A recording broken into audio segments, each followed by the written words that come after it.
Hey guys, Youngblood with you for the 29th episode of The Inbox, and in this episode we're starting off with a question from DenDen949 saying, could you see the Avenger coming out with more variants? I was thinking of a troop transport because there's plenty of room in the back for a party of raiders.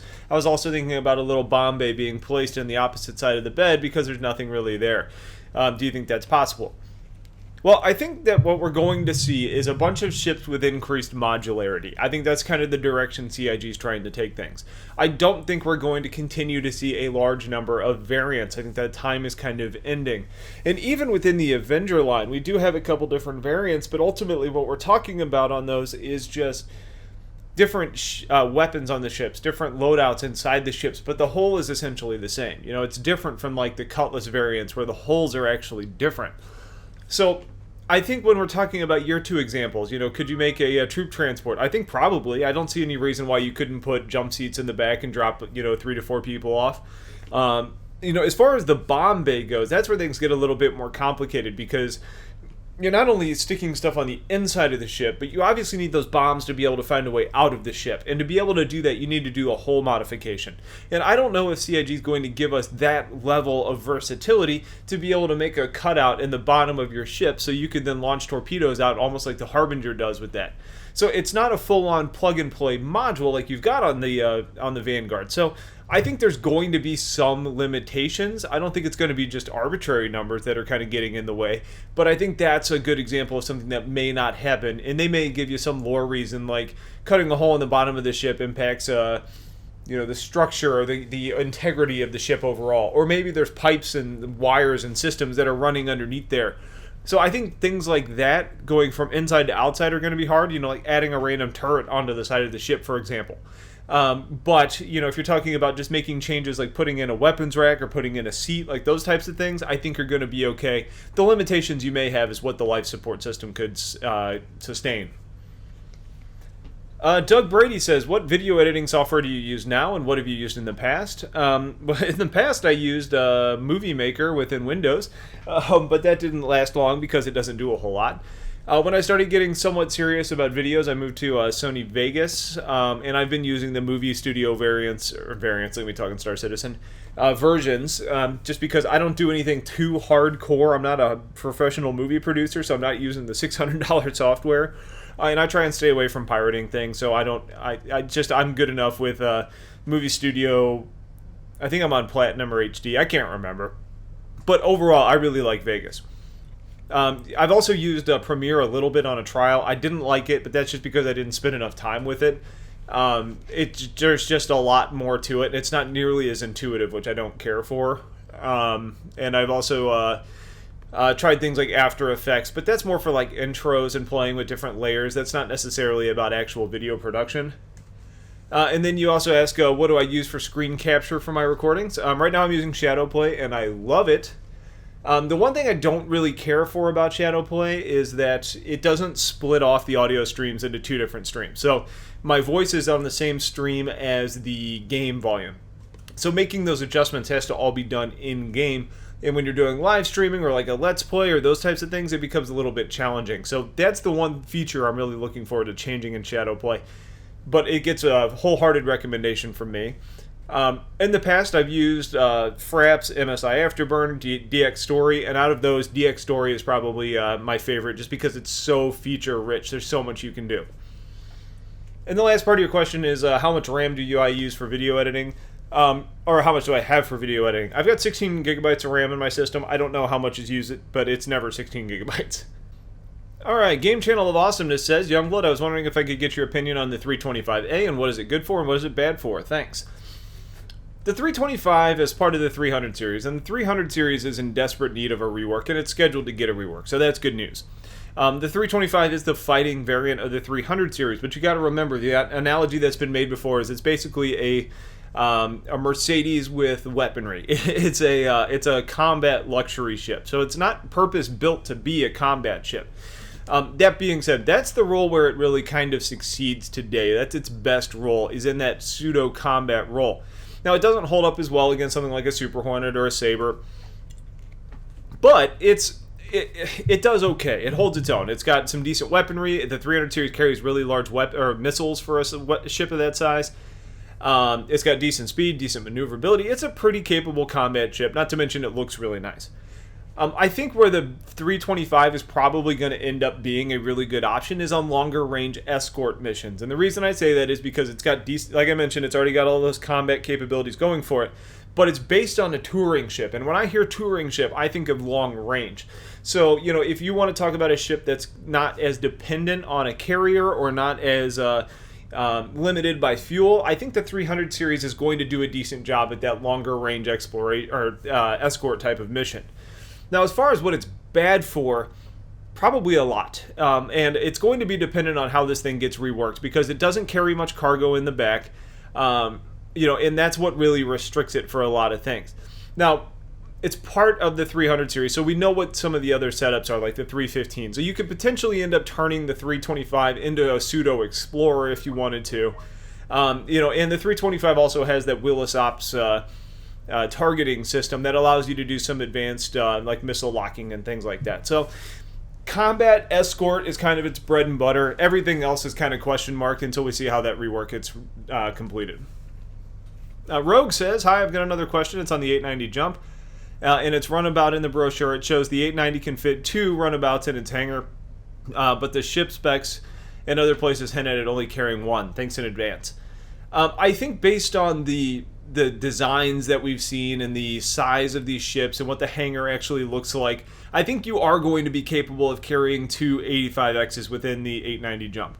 I don't think it's necessarily going to be sold with 2 of them. I think you're just getting the 1, as all the documentation shows.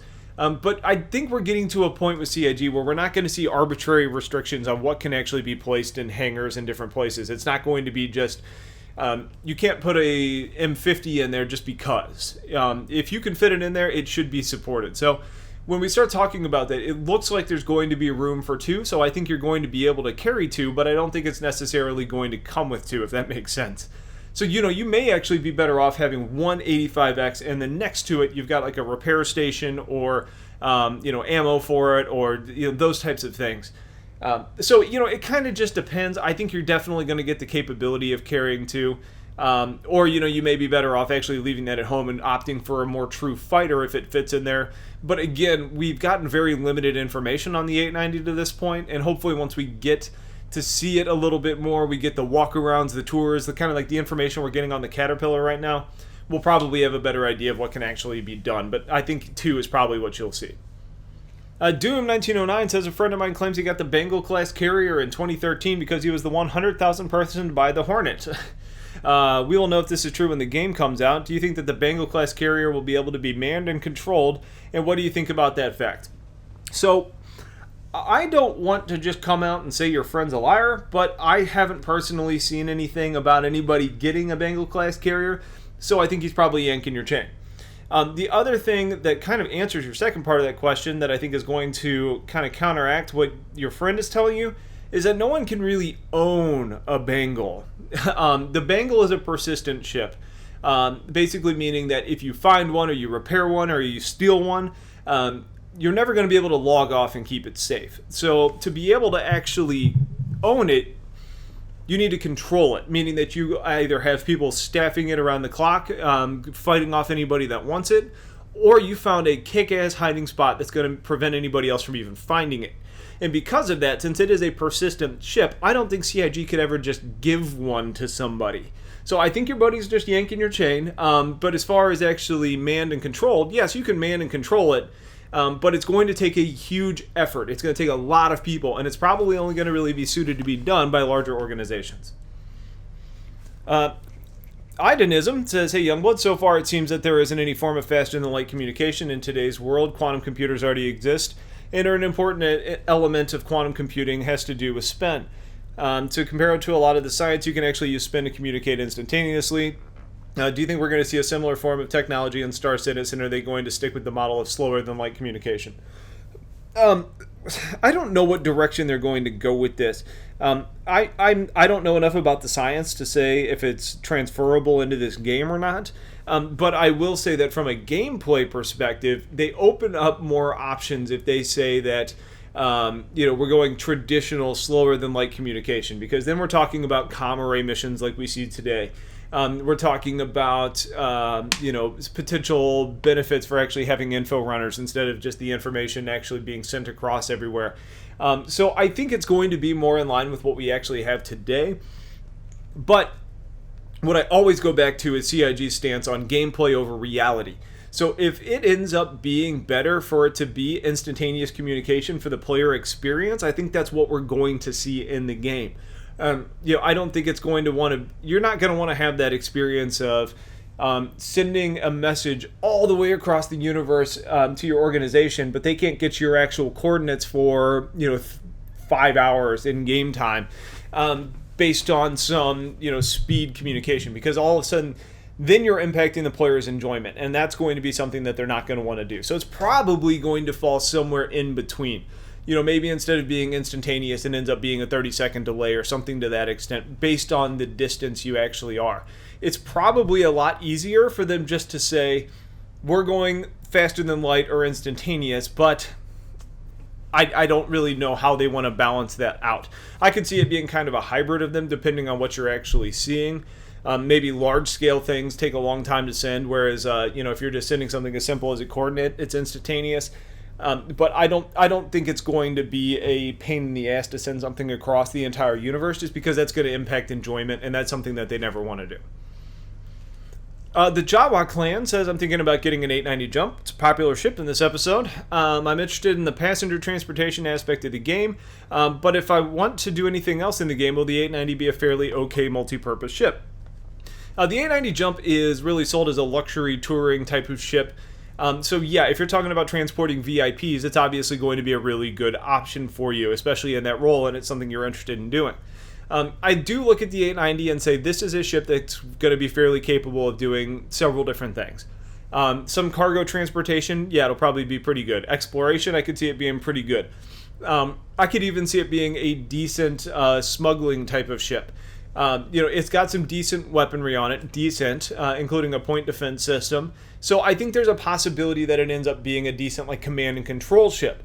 It's got a nice bridge on it. It's got nice technology on it. So it could control other more combat-focused ships while defending itself. But I don't think it's ever going to be that head of the spear. It's not going to be that ship that really wants to dive into combat. I think it can support combat operations, maybe even potentially becoming like a pseudo medbay or rescue ship. But I don't think it's going to be a real focused combat ship. So I do think there's a lot of roles that the 890 can end up kind of taking on, but I don't think you should expect it to be as versatile as something like a Constellation. And then for today's last question, it comes from some guy with a really Russian name, I'm assuming, so I'm sorry, I'm not even going to try and pronounce it. Say, do you think there's going to be an opportunity to use larger ships' cargo areas as a hangar? For example, hold a couple Merlins and a Starfarer instead of cargo. While you're transporting fuel, your guys will just sit in the cargo area with their snubs in case of an attack. Yes, I do think that's going to be a possibility. And that situation that you're talking about there is something that we've actually seen in-game in the PU right now. Somebody actually put a Merlin in the back of a Starfarer, flew it out to a different part of space, and then ended up releasing it. Like I mentioned earlier, I don't think there's going to be arbitrary restrictions. Like, you can't put a ship in the hangar because of it's a ship. They may end up saying that a ship taking off in a hangar can cause a change in pressure, which causes damage, and then it's not real arbitrary, but I think you're going to see the availability to do that. There's probably going to be some restrictions that make it somewhat difficult, though. So you may say, just a ship's cargo area isn't necessarily a hangar, so landing in there would be challenging, or maybe you're not capable of doing repairs or refueling in there because it's not really purpose-built for that. But I think the only restriction we're going to see in-game is the size, and as long as you can fit a ship in that cargo area, I think you're going to be fine. I think as far as the balancing factor and whether it's worth your while is with ease of deployment. And something you probably want to consider would be, when you open up a hangar bay, it decompresses that chamber. So is everything in there able to be locked down? Is everybody in there capable of being in a spacesuit? Is that going to impact the remainder of the ship? And on the Starfarer, there's enough airlocks where you're probably going to be okay. But, for example, there's that whole walkway on the second story that overlooks that cargo area. So everybody there needs to be prepared and in a spacesuit. Otherwise, you open that door to launch the fighter, they could end up causing some problems. So yes, I do think it's going to be an option, but launching out of there may be a little bit challenging, especially if that Starfarer is trying to pull maneuvers to stay safe. You're trying to launch out of there, and then all of a sudden you're in space, not having any inherited momentum, but that ship is flying up or down. You could end up potentially being clipped. So I think it's going to take a high level of coordination to make that actually work, but I do think it's going to be a possibility. So that's going to be it for this episode of The Inbox. If you have questions, go ahead and get them in. We'll have another episode for you soon. So have yourselves a wonderful day, and I'll talk to you guys later. Take care.